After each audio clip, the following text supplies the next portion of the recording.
Yo, you rocking with Culture Over Clout podcast.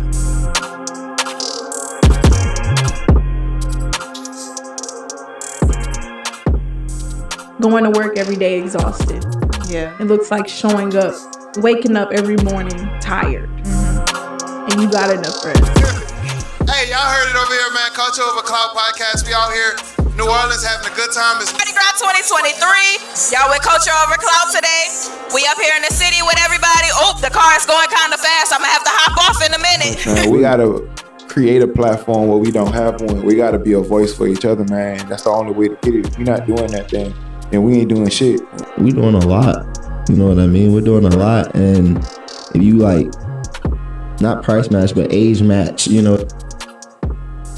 Because, you know, I've been playing basketball my whole life and then got into it collegiately. Tune in to Culture Over Clout. Shout out to Culture Over Clout! Baby. Culture over clout. Fact. Everything is for the clout. Like, where is the culture at? Where are the real artists? Like, A-Roll here. Like, God. come on now. Started my lock journey just because I wanted to, be more Rasta. Shout out to Culture Over Clout. If you're not listening, I don't know what you're doing. I think everybody's just looking for something to just go viral. And it's like, what's the message? Do you see all this culture out here? Tune in to Culture Over Clout.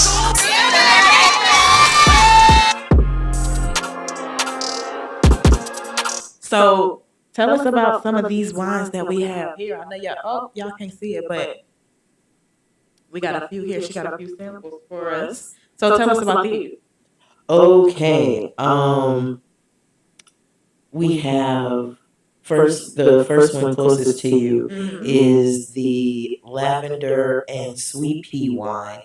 The color on it is just gorgeous. I don't think y'all can see that color. I know. That lavender is wonderful, and that's a collaboration with BV's Tea. That is also based here in Houston because us sisters Gotta stick together.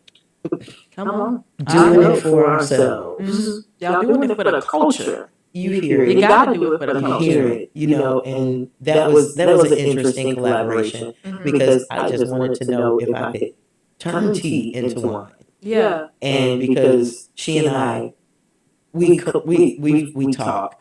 I was like, can you spare like a gallon of that tea? And let me see if I can, turn it into an adult beverage. Right. And I'll split the batch with you. And she was like, okay. Yeah. Right. She dropped off 2 gallons. Wow. And I'm like, okay.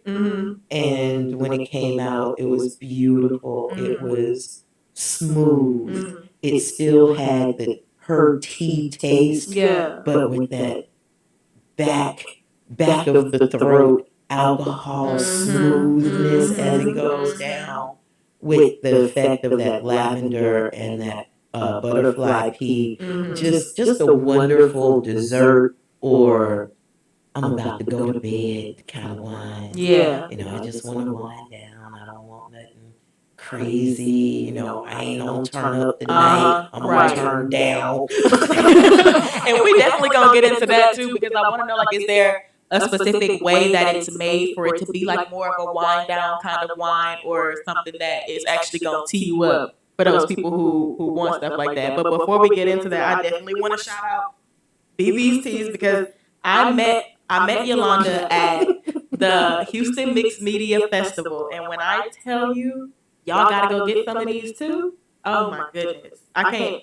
And then I've been sick too, and I got I think this one is the ginger. Ginger is lung plus, so it's mullein and red clover.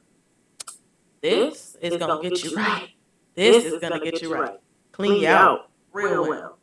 But yes, okay. So let's get into the I don't know if it's a different process of wine that's specifically going to maybe calm you down and relax you because like I told you, I'm not a wine connoisseur. So when I drink wine, it's either to either like mellow me out or calm me down a bit. I'm drinking either 2.5 to 3 glasses, depending on how the week or the day was. It could have been the whole damn bottle. So is there a difference in whether it be the fruits that you use or just maybe the different yeast that you use that'll give you that different effect? In the distiller's culture, they say there are 3 types of wines that are made. Mm-hmm. You got the loving kind, Mm-hmm. the contemplating kind, and the fighting kind. You know what? You're right. You are absolutely right. I've never heard it broken down like that, but you are absolutely right about that. And I know everybody can relate. I try to give you a heads up on how I transfer that energy, because I had a friend that recently she was violated, and I had her come over to the house, and she smashed grapes, and I gave her a slew of things that she could put into the brew. She threw peppers over in there. Wow. She honeyed it a little bit. She sugared it a little bit and stirred up. Then we let it sit. And by the time it was all done, all of that fury had went into that wine. Wow. And we call that wine Fury. Wow. And, it's the slogan on those types of wines are, when she's just said, this is not going to be my fucking story. That's deep. For real, but that's real though. So what taste does Fury have? Fury is muscadine, grapes, and cayenne pepper. Hold on. What's a muscadine grape? A muscadine grape is a southern grape that is actually very prevalent here in Houston. Really? It is very gelatinous. And as a youngster in Birmingham, Alabama, I jumped gates and wrestled junkyard dogs for bunches of these grapes. Really? It's the original sweet and sour. What would each of these pair well with as far as food? Okay. Like I said in the beginning, with the butterfly pea, that's more of a dessert. A dessert and after hour wine is what we call that. It's very light on the palate, something that you can lay down on. When you're talking about that cranberry, we're talking about chicken, turkey, a thick fish like tuna, something along those lines. You want something that is a little hearty to catch that pop that both of y'all did naturally when you drink it. Yeah. I pay attention to everything. Everything. When it comes to the strawberry, that's your lunch. That's your lunch and salad wine. That's that sweet that gets cut with the vinegar and the oil of a nice salad. Now, when you get to the Jolly Rancher, now we're talking about we're going out with the girls or the boys, and we're about to cut something up. This is finger food. Okay. This is fried food, just to cut that sugar, but with that nostalgia. Gotcha. Are all of them 14%? They sit between 14 and 15%. Yes. Jesus, we about to get towed up, y'all. Yes. If you're not careful, and because some of them, you can't really detect the alcohol flavor until it's already in the belly or already down the throat. And that's a big thing. Like you don't taste, it doesn't taste, there's not a strong alcoholic presence. You'll be on your back with your legs. That's one of the things that she's not lying. That's one of the things that creeps up on you. It creeps up on you. Make sure y'all go follow Blitch's Brew on Instagram. Can you shout out your Instagram real quick? We have Blitch's Brew on Instagram, or you get there. Boom! Come on, right there on the shirt. Right there on the shirt. Easy access for you, y'all. Don't forget the S. I ain't feeling the wine just yet, but best believe after we get off and I finish these, I'm gonna get my rest. I'm gonna be good. I'm gonna be feeling good. So we were going into talking about the different flavors that you have. How many different flavors do you have?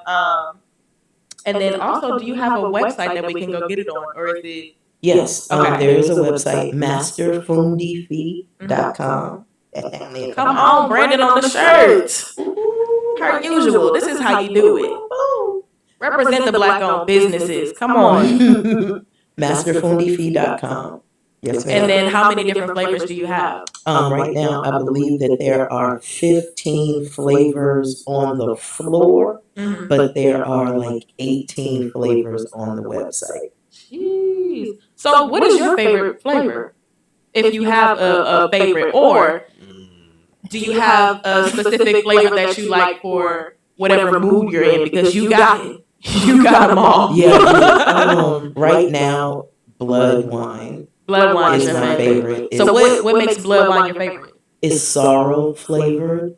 Hibiscus. Oh. And I like hibiscus it is the color of blood. It is absolutely gorgeous. So do you have, because you know you have your lighter wines, do you have any heavy wines? Because the ones that I tasted today seem like they're on the lighter side. Do you have like a more heavy or full body would be the term, correct? Yes, we do.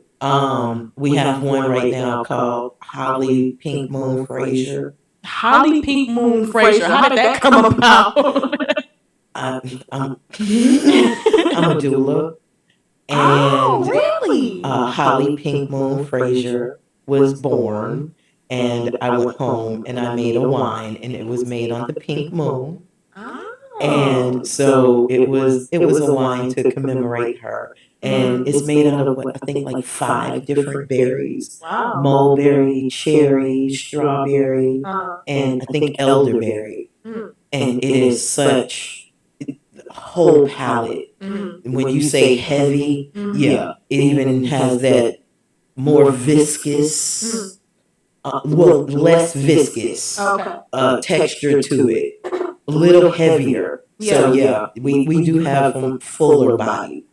Y'all, she been doing this since 2019, but she is very well knowledge and well versed in her industry. She knows what the hell she is talking about. Come get Blitch's Brew, okay? I'm so glad that I met you, because this is going to be a blessing into life. You talked about a new batch that you have coming out, a new line that you have coming out. Yes. Let's get into it. Let's talk about it. That line is called the Lilith Collection. The Lilith Collection. Yeah. All right, now tell us about the Lilith Collection. The Lilith Collection is all about the badass goddesses. So tell us about the badass goddesses that you have. Well, of course, there's Lilith, the first woman, and her mythos, depending on what book you coming out of. She is what she is. She was the first. Gotcha.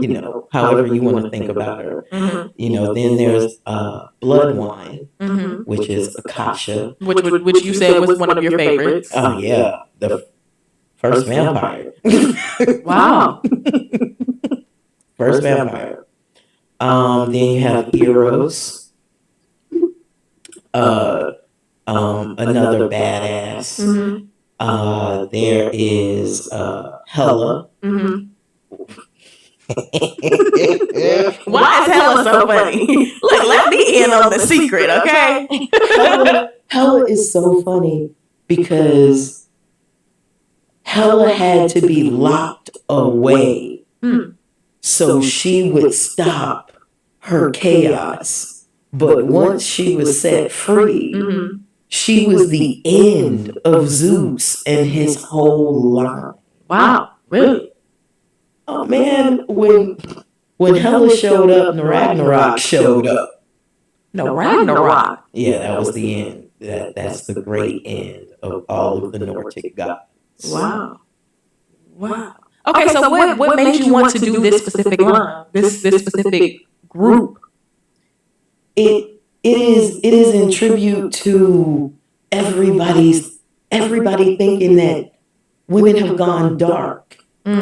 We haven't gone dark. We've been dark. Women, we've been fed this line that we are the goddesses of life. We are not. We are not. Man is life. He sparks life. He is. We're death. Life cannot go into the abyss of death and pull life out. Death has to go within death to pull life out. Oh, shit. The power of woman is in her ability to kill. Ask any man about his seed and her ability to kill it, and you are going to find a very interesting emotional problem. Because that's the whole problem, right, bro?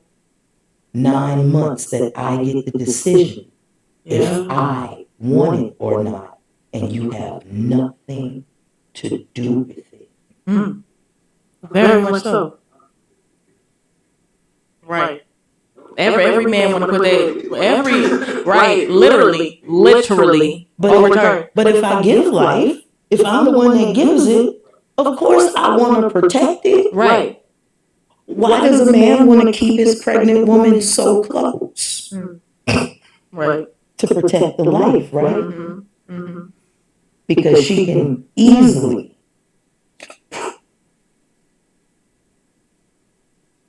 Right.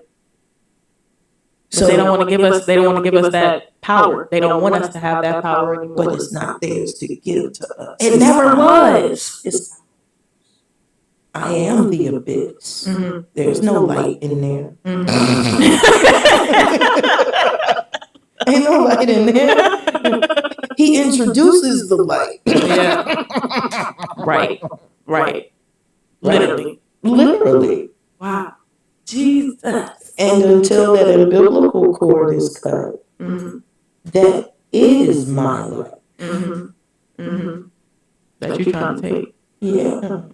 Baby, don't get, in my opinion, because I know people believe that life begins at different stages. But in my humble opinion, life does not begin until you take your first breath. Facts. I completely agree.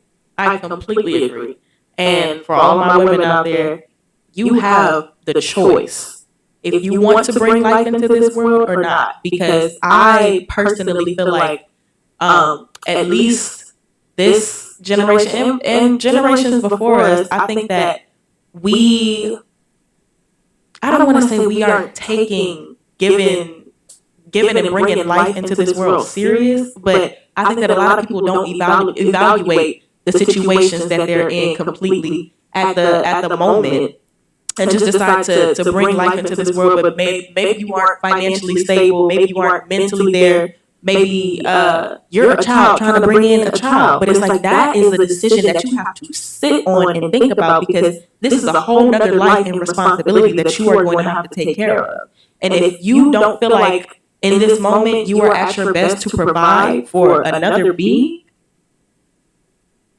take that time. All I'm saying is take that time to evaluate. That's it. Life finds a way. Yeah. And if you're not going to be a good steward, let it pass. Yeah. I agree. So, to wrap up, you've given me a lot of knowledge, a lot of wisdom.